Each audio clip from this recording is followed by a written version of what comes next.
Merci, Monsieur le Président. Relations avec les entreprises, c'est le premier budget. Alors, soyons très simples, un budget, c'est le moyen d'appliquer une politique. Et cette politique, nous l'avons décidé et votée ensemble par le schéma régional de développement économique et par les cadres que nous avons votés en juin 2023. Alors effectivement, se féliciter que notre budget est à la hauteur de nos ambitions et de ce que nous avons voté, puisque nous sommes en augmentation de plus de 20% par rapport à l'an dernier. Nous continuerons donc à parler d'avances, de subventions, de garanties, de prêts, d'accompagnement des filières et des incubateurs, etc. etc. Permettez-moi sur ce thème de vous citer 3 exemples.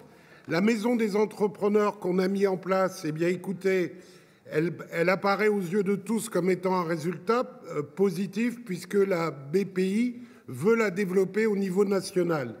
Ne rougissons pas d'être considérés comme le meilleur et copiés.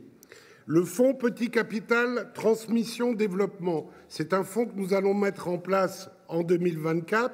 Vous nous faites souvent le reproche de n'aider que les grandes entreprises.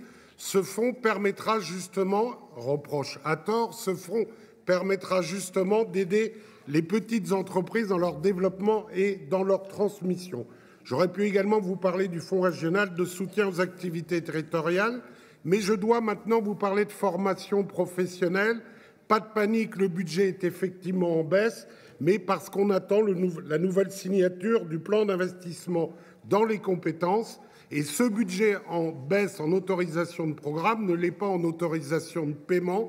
Et donc, nous allons déployer notre politique sur l'année 2024. Enfin, un mot sur la direction emploi.